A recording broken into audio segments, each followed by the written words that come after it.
In Europe just last week, passengers decided to take matters into their own hands. They refused to fly until two British Asian men were removed from their planned flight from Spain to Manchester.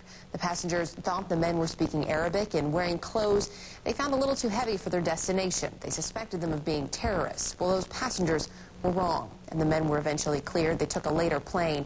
But it does raise, once again, the debate over profiling at security checkpoints. And joining us tonight to talk about this is, from Washington, is Arsalan Iftikhar. He's the National Legal Director for CARE, the Council on American Islamic Relations. And joining us from Philadelphia, radio talk show host Michael Smerconish, who is also the author of Muzzled, From T-Ball to Terrorism. Gentlemen, good to have both of you with us tonight. Michael, I'm going to start with you. You are a big proponent of profiling. Why is that?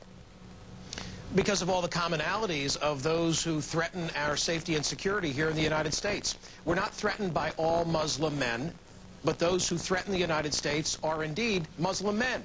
And to me, it's street smarts and it's common sense, and frankly, I believe it's a dereliction of duty on the part of the administration not to be taking in the commonalities of those who threaten us as they try to protect us at our borders and on airplanes. Arsalan, how would you respond to that? Is there any harm in paying closer attention? Because if you do look at the 9/11 hijackers and these people who were recently arrested in Britain, many of them look alike. What's the harm in paying a closer attention to some folks? Well, most people, including Mr. Smerconish, need to keep in mind that before 9/11, the greatest terrorist attack to ever occur on U.S. soil was on April 19th, 1995, when a white male, Timothy McVeigh, bombed the Alfred P. Murrah Federal Building.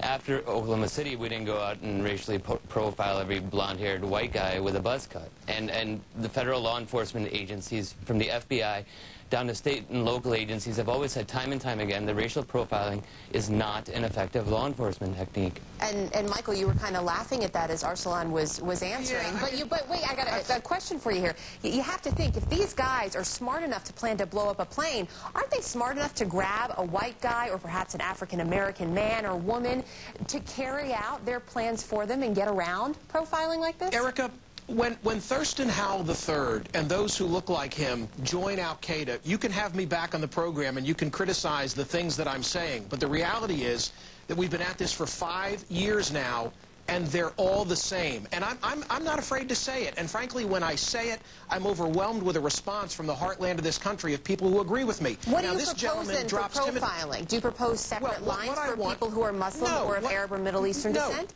No, let me tell you what I want. I want Erica to be screened. I want Michael to be screened. I want all of us to be screened. But I want some street smarts like the Israelis utilize taken into consideration. I mean, the fact of the matter is that urban blacks don't threaten the United States. Senior citizens don't threaten the United States. Suburban white bald guys don't threaten the United States. Why do we have to walk around like the emperor has no clothes? We're all afraid to say it. We know who the enemy are. And let's take that into consideration, and let's question people at the airport using street smarts. You bring up what the Israelis do. There's a lot of talk, of course, about different airports, specifically Ben Gurion Airport in Israel. But they'll tell you it's not racial profiling. What they're doing is behavioral profiling. Arsalan, is that something that you think would help make the U.S. safer?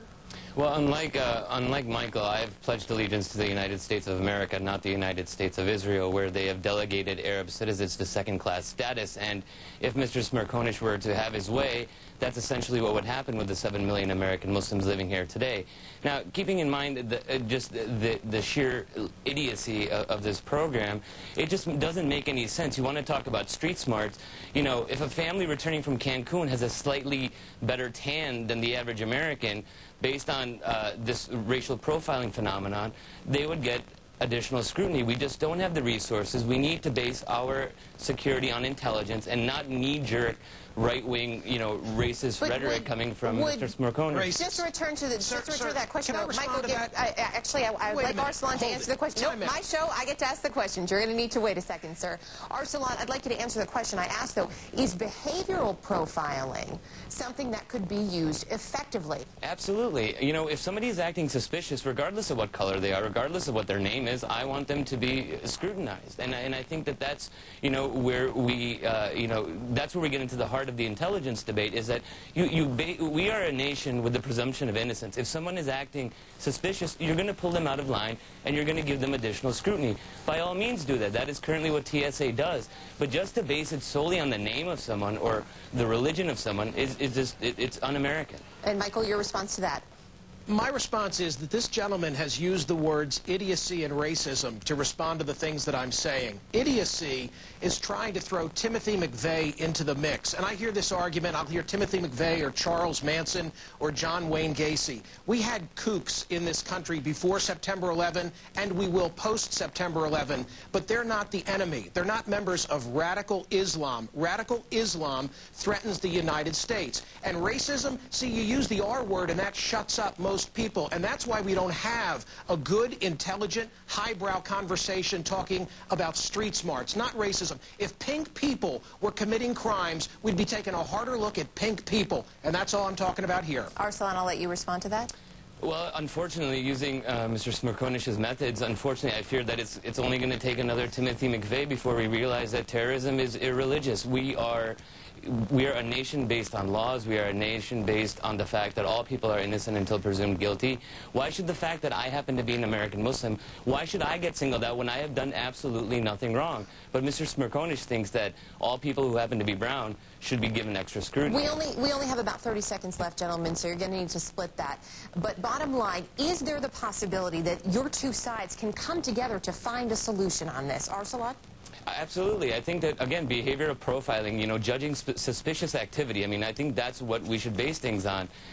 We had the situation with the airliner in Europe. I think that we need to base things on the suspicion and criminal activity of individual behaviors and not on just the racial or religious demographics of individuals. So that's your idea. Michael, can we come together and have a solution here?